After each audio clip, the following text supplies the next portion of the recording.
Hello there. This is Debra Taubenslag, your host of Magical Messages of Hope. And my wonderful guest today is Winifred Morice. I, And I'm so excited that she's joined us because she's going to give you so much information. Winifred is a motivational nutritionist, and she used to do that for Richard Simmons. She wrote a lot of his cookbooks. And today she's going to offer her words of wisdom to the parents of children with special needs. Because let's face it, it's pretty chaotic right now. Everyone's under stress, but it's our natural inclination is to go towards food when we're stressed out. But Winifred's going to give us some tips on how to protect ourselves and to keep our shape and our health, which will affect our mood as well.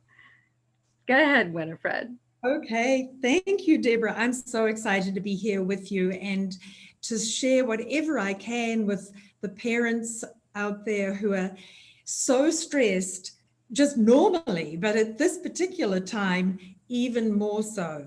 So I was I was actually thinking, Deborah, because I love to dabble in feng shui as well as in food, and everything is one thing about that I've learned in feng shui, and I'll explain what that is in a minute. Yes, because everyone's going to I'll want to know. explain it. It sounds like a Yeah. pretty word.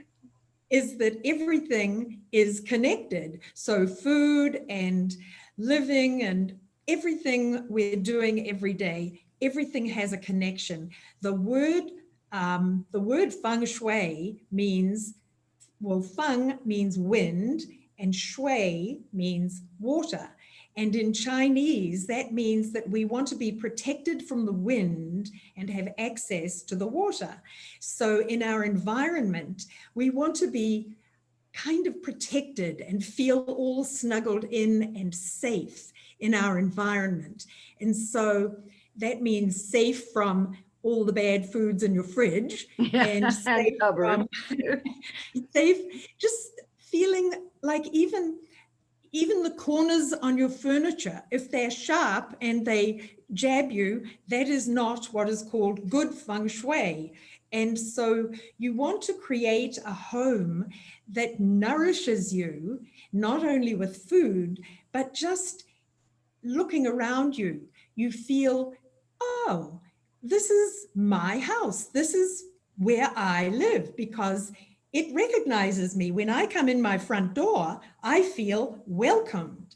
And that's what I love to talk about in terms of feng shui and nourishment and feeling good about ourselves. And was funny. I was just thinking about all the kids at home right now who are so stressed out because they have to have virtual learning and everything. And I was thinking if they're sitting at a desk, maybe facing against the wall, a very good feng shui tip is to attach somehow a little rear vision mirror above the computer somehow so that when they're typing or if they're looking in the screen, they can still see what's going on behind them without having to turn around and be distracted.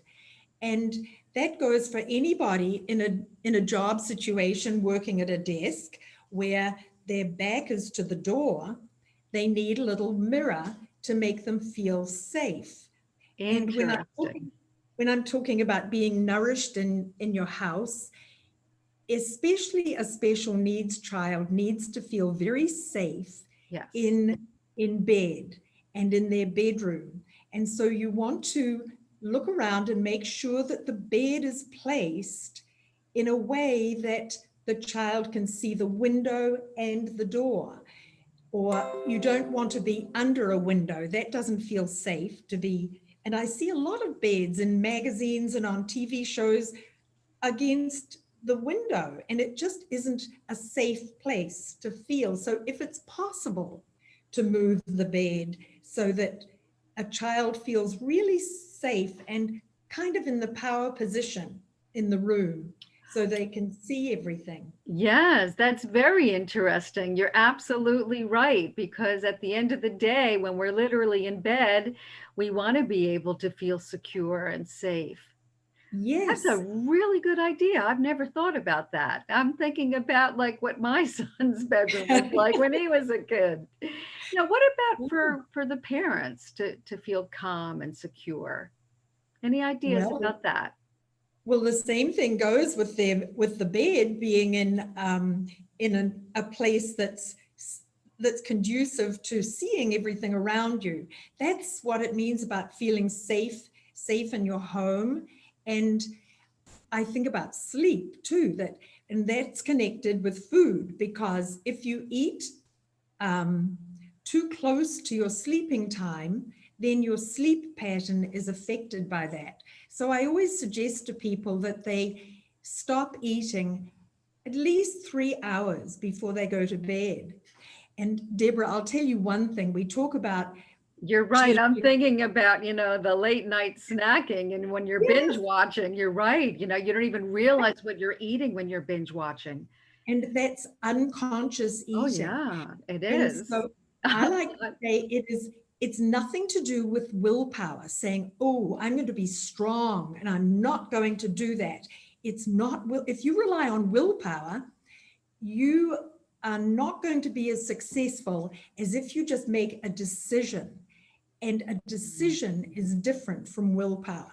So you decide this is, and you don't say, I'm not going to eat 3 hours before I'm bedtime. You're just going to say, I will have finished eating long before I go to bed. You make it sound positive. You don't make it sound as if you're depriving yourself. Oh, I can't have anything to eat That's for right, because three we're going to hours. want what we can't have. You're absolutely right. And you know what's really amazing? Because I have a friend I hadn't seen in a while, and I ran into her in a dentist office, and she lost like an incredible amount of weight. And I'm trying to go through in my mind how many months passed, and I'm like, how could this be? And I said, what happened? And she said, well, I got divorced. And I'm not saying get divorced, but she said that she stopped when she was divorced, then she was happy, and she stopped eating after dinner because she didn't feel that she had to like feed that emotional need anymore. And she said, and it was just a conscious decision. I'm not hungry. And she really wasn't, so she was very happy either reading a really fabulous book or watching a wonderful film or, talking to a friend or whatever else she did. And the weight just melted off. And she said, if you think about what breakfast is, it's break the fast. And she said, Yes, she didn't even realize that she was fasting from, say 7 o'clock until 8 o'clock in the morning. And I thought, that's wow, what correct. an easy way to become that ideal weight that you really want to be healthy and strong. That's A so brilliant true, idea. Deborah. That's a wonderful Great. story. And the word breakfast doesn't really mean that it has to be at 8 o'clock in the morning. It can be the first meal you have after you during that day. But my suggestion is that we compress our eating window into a shorter space of time. It's turned out to be a myth that we are supposed to be eating breakfast, lunch, and dinner every day. Our genes, our whole makeup is not geared for that at all. Early man didn't even have access to That's 3 meals true. a day. It wasn't possible. And we are actually, our bodies are more geared to going without food than you might even imagine. And so if you can wake up in the morning and just ignore that first attack of hunger, which might happen the first few days, and just let yourself wait a little longer to eat, and then have your dinner a little earlier and maybe skip out lunch altogether. And so you're eating within a compressed time.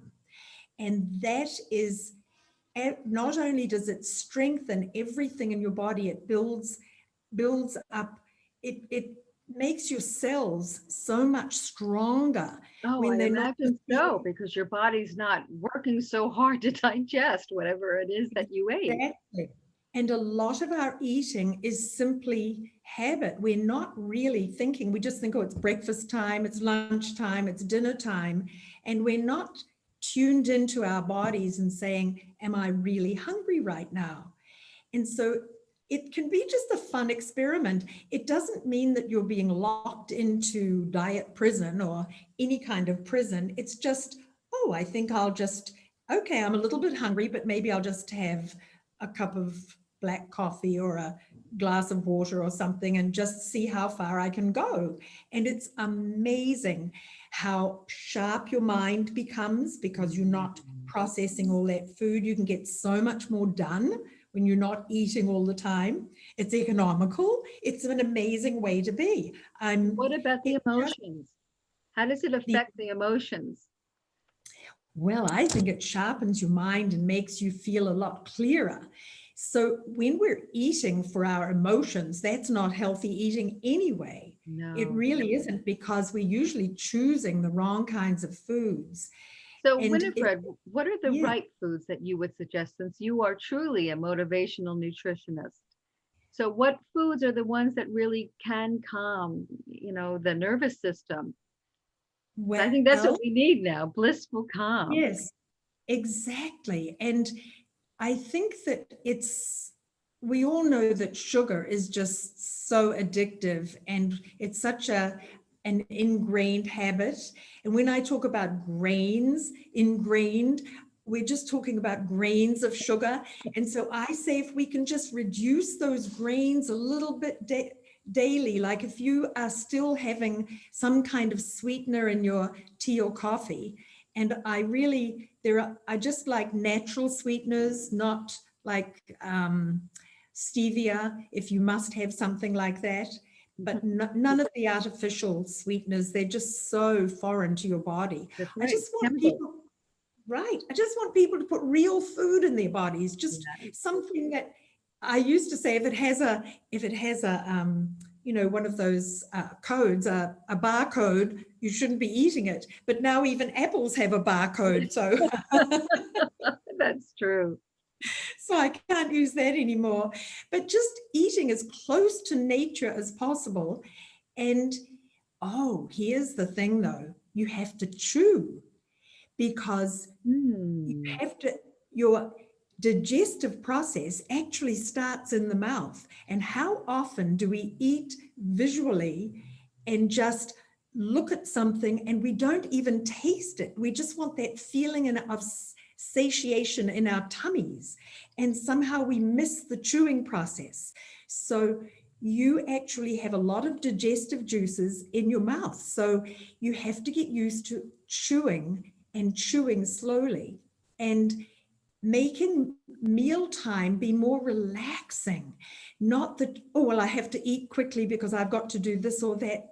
If you're in that frame of mind, if you're stressed and in a hurry, just put off eating until you can relax. That is such an important part of digestion, is choosing foods that are real. I know in this day and age, it's so easy to just grab things that are quick and pre-prepared. And I say that we're addicted to 3 screens: the microwave screen, the TV screen, and the computer screen. And True. none of them are doing us all that much good. But I just use my microwave for heating my plates because I like to have food on a hot plate. So I put a little bit of water on the plate and pop it in the microwave and get it nice and hot. And then my food stays hotter so that I can relax and enjoy a really hot meal. But getting back to what we should be eating, I mean, certainly raw vegetables. Kids love chomping on carrots. If they don't like chomping on carrots, then if there are 2 kids in the house, you get one kid to put their their ear on the other one's head while they're eating a carrot. And it sounds like a concrete mixer. So the person listening says, whoa, that's incredible. And then now they want to have a turn. So then the other one has to chomp on a carrot and and so you go back and forth, and before you know it, they've eaten a whole lot of healthy vegetables without even realizing it. Genius. Oh, you made a game out of it and something that they look forward to. Right, Maybe the next day is cucumbers, or the next day right. celery with peanut butter. Who knows? Celery, yes, As yes, long as there's exactly. no sugar in the peanut butter.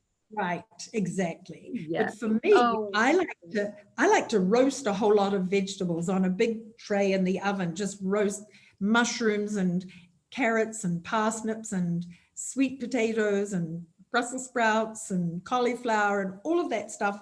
And then I just toss in a lot of olive oil and salt and pepper. And then I have that to nibble on when I'm hungry during the day. And it sounds works. good to me. Well, I want everyone to know that Winifred has written a bunch of different cookbooks. And when Yeah. she was working with Richard Simmons, she designed and wrote those cookbooks, and and was also a collaborator with Neil Deal.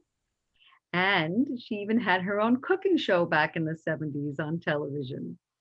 So I want everyone to know that you can see these cookbooks, or you could, email Winifred if that's all right for you, with you, Winifred, or maybe, if you have to contact her, if you have a question on Facebook, how would you like people to contact you? Winifred.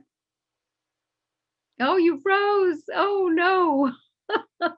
Okay. Well, you can reach Winifred, Winifred, Maurice, Morice, on Facebook. And this way, the I call her, the most wonderful, extraordinary woman. She's so multi-talented, a writer as well, besides cookbooks, and poems. And I mean, she just amazes me. And she's also an actress, and she's also makes, her own clothes. She's an artist, and you got to get to know this woman. She helps you feel good. She's helped me feel so good when I needed to feel uplifted. Well, that's a take. Good night, everybody. Bye bye.